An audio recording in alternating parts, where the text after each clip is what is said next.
The coffee pot had been in her hand for so long it felt like an extension of her arm. Betty Sullivan, 71, sat in the middle section of the Tonight Show studio, her fingers unconsciously tapping the rhythm she'd perfected over 50 years. Pour, smile, take order, deliver food, refill cup, repeat. Tomorrow would be her final shift at Murphy's Diner, the same corner restaurant where she'd started as a nervous 21-year-old waitress in 1974.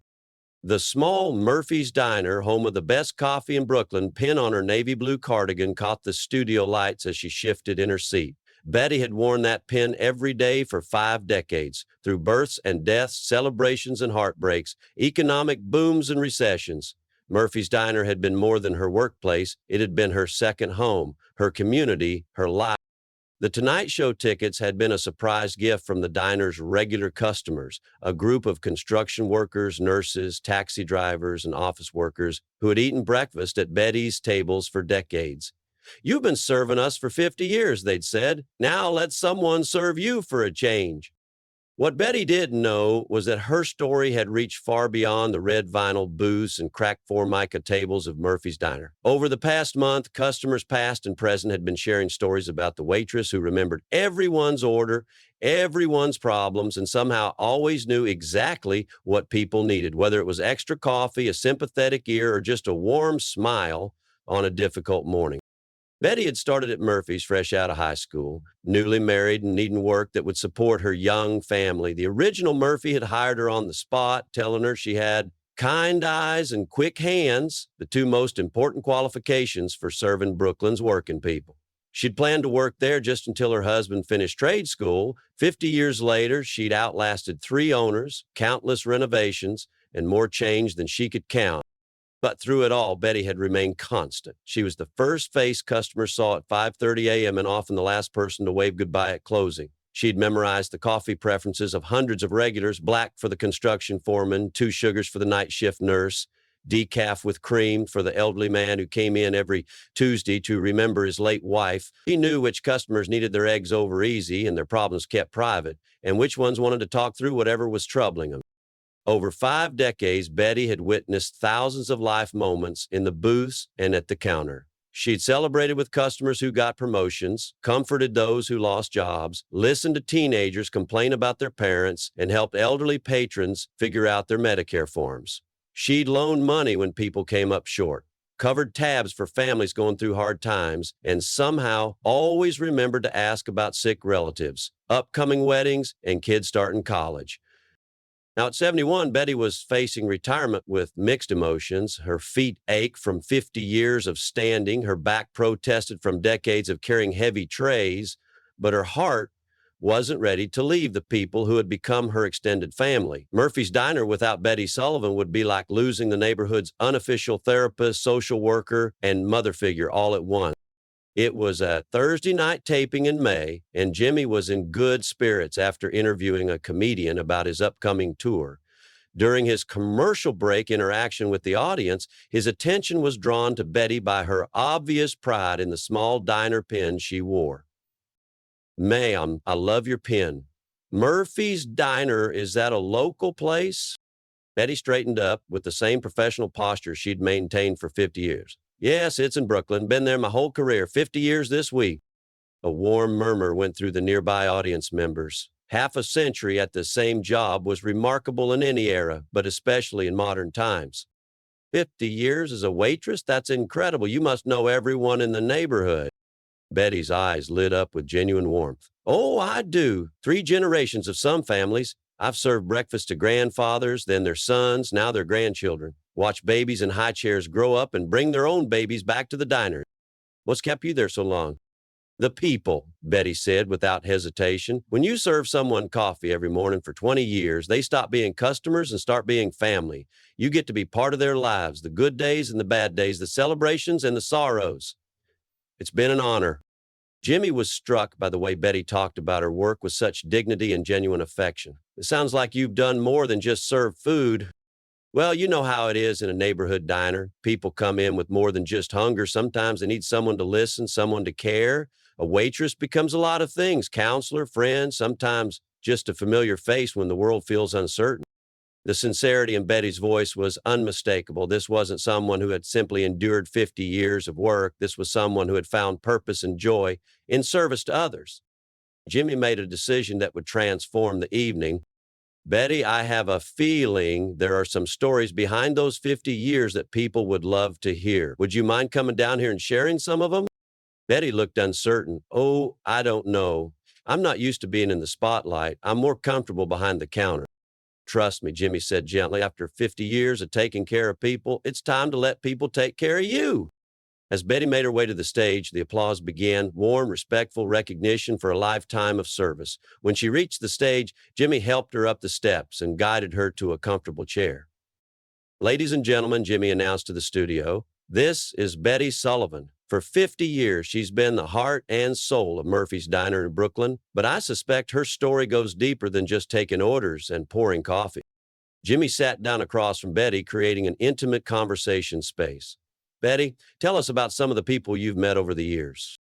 Betty settled into the chair, and suddenly she was in her element. Sharing stories was what she'd done best for 5 decades. Oh my goodness, where do I start? There's Mrs. Chin, who came in every Tuesday for 30 years to eat the same blueberry pancakes her late husband loved.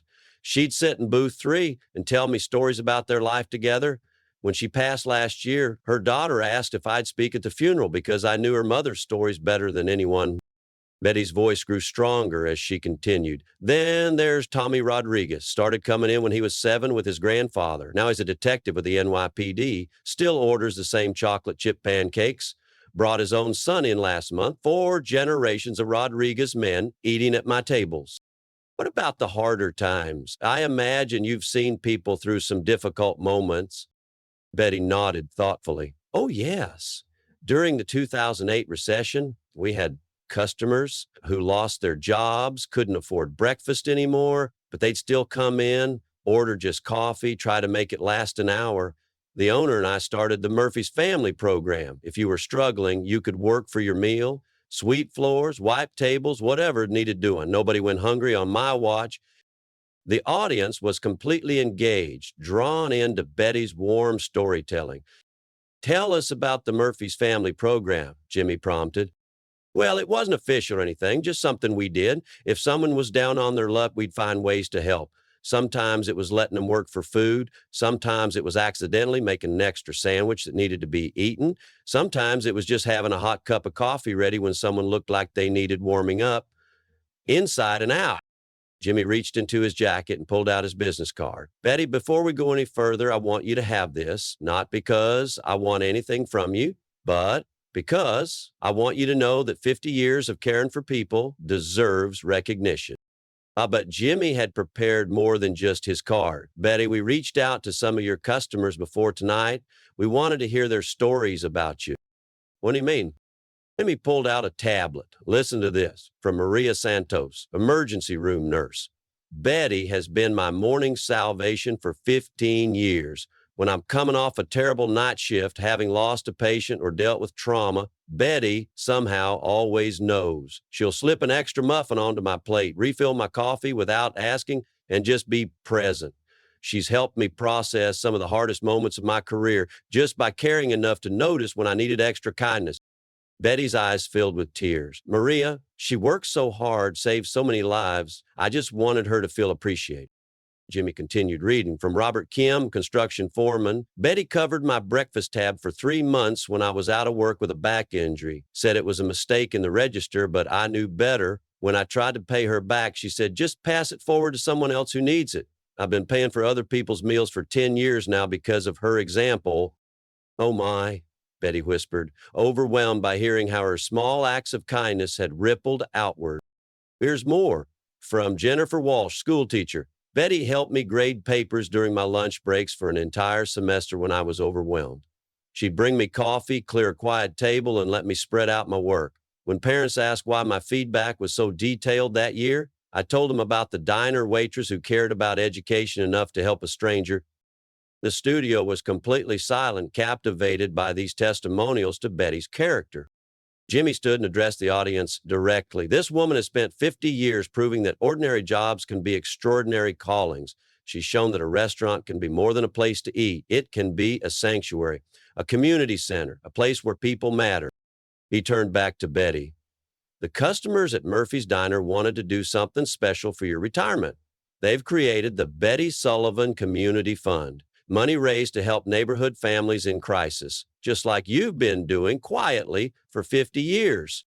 Betty gasped, bringing her hand to her mouth. They want to keep helping people. They do. But there's more. The mayor of Brooklyn has declared tomorrow your last day as Betty Sullivan Day in honor of your 5 decades of service to the community, and Murphy's Diner is dedicating Booth 3, Mrs. Chen's old booth, as Betty's Corner, where customers can leave notes of gratitude and pay forward acts of kindness. Betty was openly crying now, overwhelmed by the recognition and the knowledge that her legacy of caring would continue. I don't know what to say, she whispered. Jimmy sat back down beside her. Betty, you said your job was just serving food, but what you really did was serve hope, comfort, community, and love. You've been the unofficial mayor of Murphy's Diner for 50 years. As they helped Betty back to her seat, she stopped and looked out at the audience one more time. Thank you, but I want to say something to everyone watching. Kindness doesn't cost anything, but it's worth everything. Every job, every interaction, every day is a chance to make someone's life a little better. Don't waste those chances. The episode that aired became one of the most beloved Tonight Show segments of the year, sparking conversations about the dignity of service work and the power of everyday kindness. Betty's final shift the next day was attended by hundreds of customers, past and present, creating a celebration that spilled onto the Brooklyn sidewalk. The Betty Sullivan Community Fund raised over $75,000, 0 cents in its first month, ensuring her legacy of helping others would continue. Betty spent her retirement volunteering at senior centers and food kitchens, discovering that leaving Murphy's Diner didn't mean leaving her calling. It meant expanding it to help even more people who needed a kind word and a warm meal. At 73, Betty still believes that every person deserves to be seen, heard, and cared for, still volunteers regularly, and still carries a small coffee pot pin on her jacket, a reminder that serving others is the highest honor any person can achieve. Because sometimes the most important restaurants aren't the ones with famous chefs or fancy menus. They're the ones with caring people who remember your name, know your troubles, and make you feel like family. And sometimes the most meaningful conversations happen not over candlelit dinners, but over coffee and eggs at a Formica counter where a waitress with 50 years of wisdom helps you remember that tomorrow is always worth ordering for. Claude can make mistakes. Please, rodeo associate, please double check responses.